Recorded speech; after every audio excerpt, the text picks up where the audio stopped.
Segundo semestre. ¿Cuál creen que va a ser el escenario económico en esta segunda mitad del año? Vamos a preguntarle a Matías Sur, que es economista, que está en contacto con nosotros. ¿Cómo le va, Matías? Buenas noches. Buenas noches, ¿cómo están? Bien, bien, bien. Bueno, aquí tratando de tener algunas pautas para poder pensar lo que queda desde ahora y hasta mitad del año en materia económica.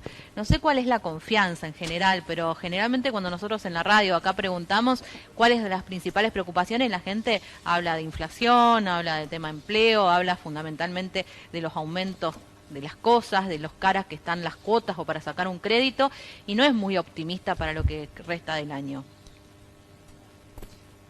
Nuestra visión va un poco en línea con ese sentimiento general que vos estabas comentando que hay. Nosotros creemos que para lo que queda del año, para este segundo semestre, deberíamos esperar incluso una economía un poco más convulsionada o un poco más inestable que lo que fue el primer semestre. Para entender por qué hay que recordar algunas cosas. Ustedes se acordarán que a mediados del año pasado, o hacia fines del año pasado, estábamos en una situación bastante complicada. Los dólares paralelos habían subido por encima de los 180, 190 pesos. Había una brecha cambiaria muy fuerte y el Banco Central estaba perdiendo reservas todos los días y sin parar, digamos. Cuando uno miraba esa situación, el escenario era muy pesimista y estábamos todos esperando que haya un momento en el que el Banco Central tenga que soltar el tipo de cambio oficial y esa devaluación del dólar oficial iba a generar un aumento de la inflación muy rápida y una caída de los salarios y de los ingresos reales. Eso finalmente no pasó, pero no pasó fundamentalmente por un fenómeno y una cuestión que no depende de la política económica argentina y que no depende de la decisión de nadie, digamos, sino que es el resultado de los mercados internacionales. El precio de la soja y del maíz, que son los principales productos de exportación de la Argentina y que tienen el ingreso justamente en la primera parte del año, principalmente entre los meses de abril y julio, hicieron que el país reciba una cantidad tan grande de dólares, inesperada para todo el mundo, al menos para quienes observamos la economía hacia mediados del año pasado, que le permitieron al gobierno pasar por 6-7 meses de bastante estabilidad, digamos, de lograr bajar el tipo de cambio, sostener el dólar, evitar esa crisis cambiaria que todos estábamos viendo como casi inminente y dejar de perder reservas e incluso recuperar un poco de reservas, unos 3.000 millones de dólares que pudieron comprar entre diciembre del año pasado y estos ¿En el meses. segundo semestre no entran más dólares de la soja?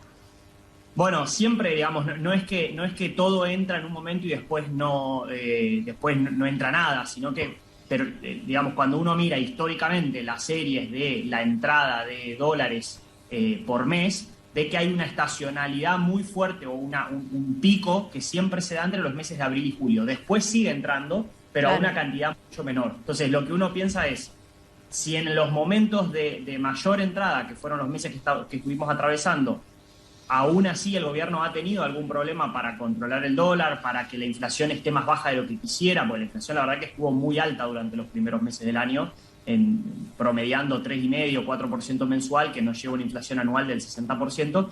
Entonces creemos nosotros que lo va a tener incluso más complicado en el semestre en el que estamos entrando, porque por un lado esos dólares no van a estar en esa cantidad, y por otro lado, seguramente empecemos a ver una avalancha de pesos de emisión del Banco Central, que hasta el momento venía muy controlado, porque el gobierno está entrando en una especie de plan electoral en el que busca, como se suele decir, ponerle plata en el bolsillo a la gente, y ese dinero va a salir de emisión monetaria. Entonces, esa idea de intentar ganar una elección emitiendo dinero y Pero, poniendo... Matías. Espera, Tito, que Cristina estaba preguntando. Matías, buenas noches, Cristina te habla. Sí.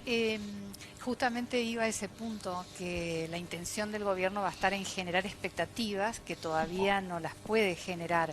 ¿Vos pensás que por dónde va a venir? ¿Por emisión? O también anunció que iba a tomar un crédito esta semana, y algunos economistas también mencionan el Fondo Monetario Internacional, que tiene que enviar un remanente de fondos.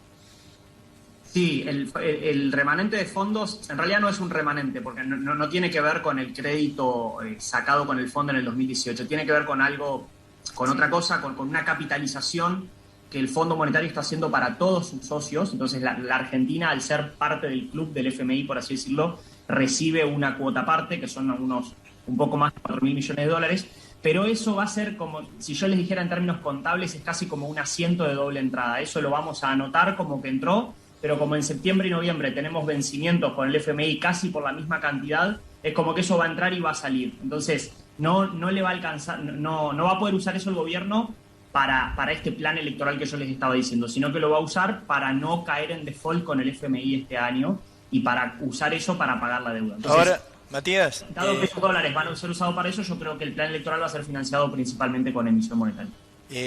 no es tremendista eso cuando hasta ahora por lo menos el ministro Guzmán incluso ha logrado que la emisión monetaria esté por debajo de lo presupuestado y ha mantenido una conducta monetaria que sorprendió incluso a ajenos que pronosticaban una debacle y enoja sí a algunos que quieren que el gasto se financie con emisión, pero hasta ahora Guzmán ha venido muñequeando muy bien esto y además contra los pronósticos también agoreros, logró el acuerdo con los acreedores privados, logró el acuerdo la semana pasada con el Club de París, según algunos analistas está por lograr antes de las elecciones el acuerdo con el Fondo Monetario Internacional.